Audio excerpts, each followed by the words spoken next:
ಪಾಕಿಸ್ತಾನ ನಡುವೆ ಉದ್ವಿಗ್ನ ಸ್ಥಿತಿ ನಿರ್ಮಾಣ ಆಗಿದೆ. ಭಾರತದ ಗಡಿ ರಾಜ್ಯಗಳಲ್ಲಿ ಸಂಪೂರ್ಣ ಅಲರ್ಟ್ ಮಾಡಲಾಗಿದೆ. ಗಡಿ ರಾಜ್ಯಗಳ ಸಿಎಂಗಳಿಂದ ಸರಣಿ ಸಭೆಯನ್ನು ನಡೆಸಲಾಗ್ತಾ ಇದೆ.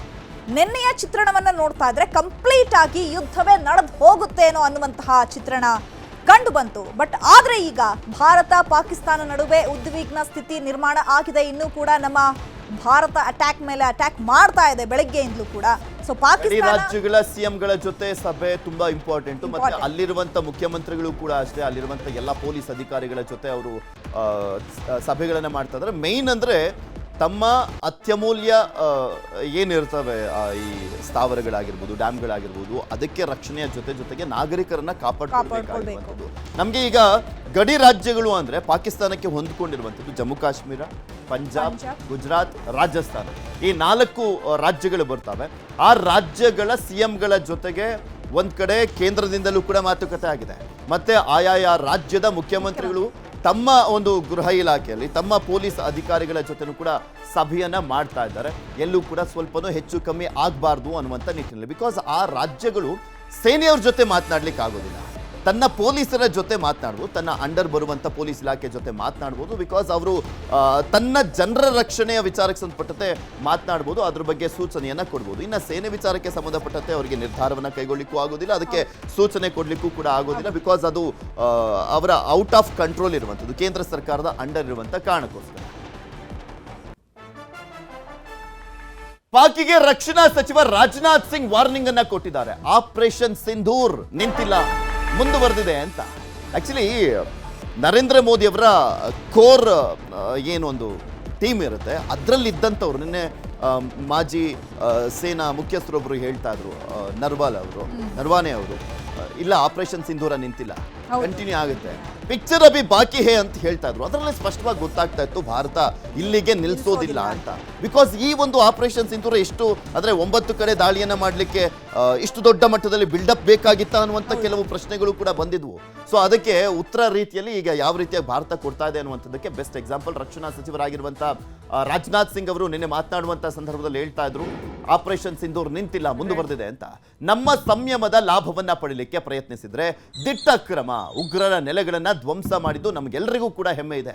ಮತ್ತೆ ದಾಳಿಯನ್ನ ಮಾಡಿದ್ರೆ ಪ್ರತಿ ದಾಳಿ ಅಂದ್ರೆ ಇದು ನಿನ್ನೆ ರಾತ್ರಿ ಅವರ ಕ್ಷಿಪಣಿ ದಾಳಿ ಆರಂಭ ಆಗ್ಲಿಕ್ಕೂ ಮುಂಚೆ ಬಂದಿದ್ದಂತ ಒಂದು ಸ್ಟೇಟ್ಮೆಂಟ್.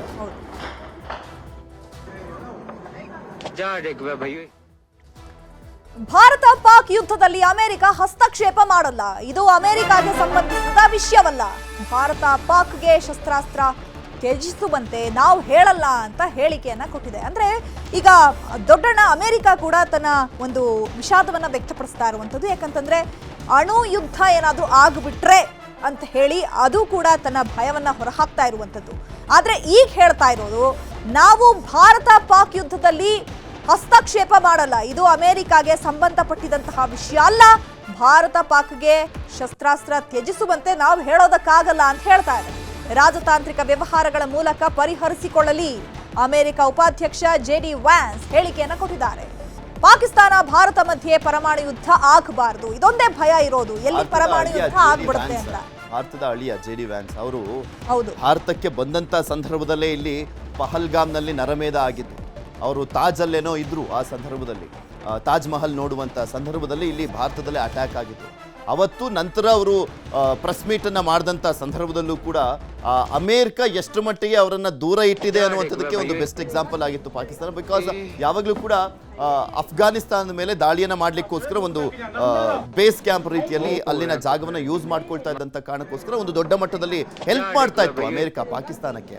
ಯಾವಾಗ ಅಫ್ಘಾನಿಸ್ತಾನದ ವಿರುದ್ಧ ಇದ್ದಂಥ ಟಾರ್ಗೆಟ್ ಎಲ್ಲ ಮುಗಿತು, ಆಮೇಲೆ ಜಾಗ ಖಾಲಿ ಮಾಡ್ಕೊಂಡು ಹೋದ್ರು ಅಮೆರಿಕ, ತಾನು ಕೊಡ್ತಾ ಇದ್ದಂಥ ಅನುದಾನಕ್ಕೆಲ್ಲದಕ್ಕೂ ಕೂಡ ಬ್ರೇಕ್ ಆಗ್ತಂಥ ಹಿನ್ನೆಲೆಯಲ್ಲಿ ಅಲ್ಲಿ ಈಗ ನರಳ್ತಾ ಇರುವಂಥದ್ದು ಪಾಕಿಸ್ತಾನ. ಅಮೆರಿಕ ನಮಗೆ ಸಪೋರ್ಟ್ ಮಾಡ್ತಾ ಇಲ್ಲ ಅಂತ. ಅಮೆರಿಕದ ಅಲ್ಲಿನ ಸ್ಪೀಕರ್ ಕೂಡ ಅಷ್ಟೇ ಮೊನ್ನೆ ಜಾನ್ಸನ್ ಅವರು ಮಾತನಾಡುವಂತ ಸಂದರ್ಭದಲ್ಲಿ ನಾವು ಸಂಪೂರ್ಣವಾಗಿ ಭಾರತಕ್ಕೆ ಬೆಂಬಲವಾಗಿ ನಿಂತ್ಕೊಳ್ತೀವಿ, ಯಾವ ಟೈಮಲ್ಲಿ ಏನಾದ್ರೂ ಕೇಳಲಿ ಸಂಪನ್ಮೂಲವನ್ನ ಕೊಡ್ಲಿಕ್ಕೆ. ಹಾಗಿದ್ರೆ ಪೃಥ್ವಿ, ಅಮೆರಿಕ ಈಗ ನಮ್ಗೆ ಸಪೋರ್ಟ್ ಮಾಡುತ್ತಾ ಮಾಡಲ್ವಾ? ಯಾಕಂದ್ರೆ ಈ ಹೇಳಿಕೆ ಯಾವ ಉದ್ದೇಶದಿಂದ ಕೊಟ್ಟಿರಬಹುದು?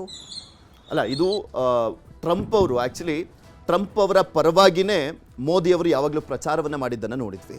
ಬಿಕಾಸ್ ಅಲ್ಲೂ ಕೂಡ ಅಷ್ಟೇ ಒಂದೊಂದು ಪಾರ್ಟಿಯವರು ಇಲ್ಲಿರುವಂತ ಒಂದೊಂದು ಪಾರ್ಟಿಯವರ ಸಪೋರ್ಟ್ ಅಂತೂ ಅಲ್ಲಿರುವಂಥದ್ದು. ರಾಹುಲ್ ಗಾಂಧಿ ಅವರು ಅಲ್ಲಿ ಕಮಲಾ ಹ್ಯಾರಿಸ್ ಪರವಾಗಿ ಪ್ರಚಾರಕ್ಕೆ ಹೋಗಿದ್ದನ್ನ ನೋಡಿದ್ವಿ. ಟ್ರಂಪ್ ಅವರ ಪರವಾಗಿ ಬಿಜೆಪಿ ಅಲ್ಲಿ ಸಪೋರ್ಟ್ ಅನ್ನ ಮಾಡಿದ್ದನ್ನ ನೋಡಿದ್ವಿ. ಟ್ರಂಪ್ ಯಾವುದೇ ಕ್ಷಣದಲ್ಲಾದ್ರೂ ಕೂಡ ಅಷ್ಟೇ ಭಾರತಕ್ಕೆ ಯಾವುದೇ ರೀತಿಯಾದಂಥ ಸಹಾಯ ಬೇಕು ಅಂದ್ರೂ ಕೂಡ ಸಹಾಯ ಮಾಡ್ತೀವಿ ಅಂತ ಹೇಳಿದ್ರು. ಬಿಕಾಸ್ ಭಾರತ ತುಂಬಾ ಇಂಪಾರ್ಟೆಂಟ್ ದೇಶ ಅವರಿಗೆ.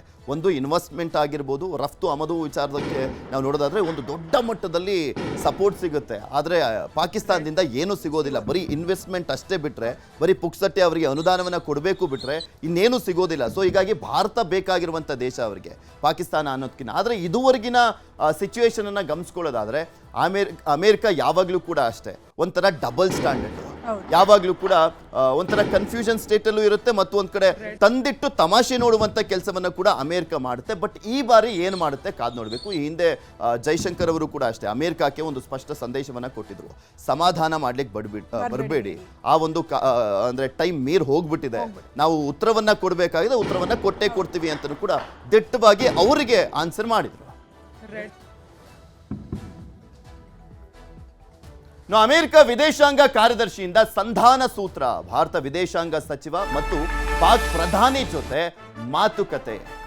ಭಾರತದ ವಿದೇಶಾಂಗ ಸಚಿವರಾಗಿರುವಂತ ಎಸ್ ಜೈಶಂಕರ್ ಅವರ ಜೊತೆ, ಇನ್ನ ಅಲ್ಲಿನ ಪಾಕ್ ಪ್ರಧಾನಿ ಶಹಬಾಜ್ ಜೊತೆ ಮಾತುಕತೆ. ಕಾಶ್ಮೀರದಲ್ಲಿ ಆಗಿರುವಂಥದ್ದು ಅಮಾನವೀಯ ಘಟನೆ.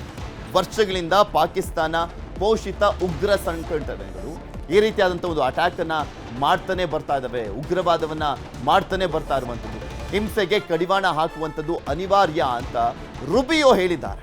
ಇಲ್ಲಿನ ವಿದೇಶಾಂಗ ಸಚಿವರ ಜೊತೆ ಮಾತನಾಡ್ತಾ, ಅಲ್ಲಿನ ಪಾಕಿಸ್ತಾನದ ಪ್ರಧಾನಿ ಜೊತೆ ಮಾತನಾಡ್ತಾ ಈ ಸಲಹೆಯನ್ನ ಕೊಟ್ಟಿರುವಂಥದ್ದು. ಬಿಟ್ಟಿ ಸಲಹೆ ಏನೋ ಕೊಟ್ಟಿದ್ದಾರೆ, ಬಟ್ ಭಾರತ ಎಷ್ಟು ಮಟ್ಟಿಗೆ ಸ್ವೀಕಾರ ಮಾಡುತ್ತೆ. ಮತ್ತೆ ವಿಶ್ವದ ದೊಡ್ಡಣ್ಣ ಅನ್ನುವಂಥ ಸ್ಥಾನ ಇಲ್ಲ ಇವಾಗ ಅಮೇರಿಕಕ್ಕೆ. ಈ ಮುಂಚೆ ಎಲ್ಲ ಇತ್ತು. ಈವನ್ ನಿಮಗೆ ಈ ಬಾಂಗ್ಲಾದೇಶ ವಿಮೋಚನಾ ಸಂದರ್ಭದಲ್ಲಿ ಯುದ್ಧವನ್ನ ಮಾಡಬೇಕಾದ್ರೆ ಭಾರತ ಫಸ್ಟ್ ಹೋಗಿ ಅಮೆರಿಕದ ಪರ್ಮಿಷನ್ ತಗೊಂಡ್ಬಂದಿತ್ತು. ನೋಡಿ, ಇಂಥ ಸಿಚುಯೇಷನ್ ಇದೆ. ಕೋಟಿ ಕೋಟಿ ಬಾಂಗ್ಲಾದೇಶದವರು ಭಾರತಕ್ಕೆ ಬರ್ತಾ ಇದ್ದಾರೆ. ನಾವು ಅವರ ರಕ್ಷಣೆ ಮಾಡಬೇಕಾಗಿದೆ. ಆ ಎರಡು ದೇಶಗಳನ್ನ ಸಪರೇಟ್ ಮಾಡಬೇಕಾಗಿದೆ, ಬಾಂಗ್ಲಾದೇಶವನ್ನೇ ಒಂದು ದೇಶವನ್ನ ಮಾಡಬೇಕಾಗಿದೆ ಅಂತ ಹೋಗಿ ಅಮೆರಿಕ ಹತ್ರ ಹೋಗಿ ಅಲ್ಲಿ ಅವರು ಕ್ಲಾರಿಟಿಯನ್ನ ಕೊಟ್ಟು ಇಂದಿರಾ ಗಾಂಧಿ ಅವರು ನಂತರ ಬಂದು ಅಲ್ಲಿ ಯುದ್ಧ ಆಗಿದ್ದಂಥದ್ದು. ಸೊ ಹೀಗಾಗಿ ಅಂತ ಪರಿಸ್ಥಿತಿ ಈಗಿದೆಯಾ? ಭಾರತ ಅಂತ ಪರಿಸ್ಥಿತಿಯಲ್ಲಿ ಇದೆಯಾ? ಇನ್ನೂ ಅವ್ರು ಮಾತು ಕೇಳುವಂತ ಪರಿಸ್ಥಿತಿಯಲ್ಲಿ ಇದೆಯಾ ಅಂತ ನೋಡಿದ್ರೆ ಇಲ್ಲ. ಭಾರತನೂ ಕೂಡ ಅಭಿವೃದ್ಧಿ ಹೊಂದ್ತಾ ಇರುವಂತ ದೇಶ, ತನ್ನದೇ ಆದಂತ ಶಕ್ತಿಯನ್ನು ಹೊಂದಿರುವಂತ ದೇಶ. ಸೊ ಹೀಗಾಗಿ ಎಷ್ಟು ಮಟ್ಟಿಗೆ ಇವರ ಸಜೆಷನ್ಸ್ಗಳನ್ನು, ಈಗ ಬರೀ ಅವರು ಸಜೆಷನ್ ಕೊಡ್ಬೋದು ಅಷ್ಟೇ. ಈ ಮುಂಚೆ ಎಲ್ಲ ಆರ್ಡರ್ ಆಗ್ತಾ ಇತ್ತು, ಆ ಪರಿಸ್ಥಿತಿಯಲ್ಲಿ ಇಲ್ಲ ಈಗ ಭಾರತ. ಸಜೆಷನ್ ಅನ್ನ ಎಷ್ಟು ಮಟ್ಟಿಗೆ ಸ್ವೀಕಾರ ಮಾಡ್ತಾರೆ ಅನ್ನುವಂಥದ್ರ ಮೇಲೆ ಇಂಪಾರ್ಟೆಂಟ್.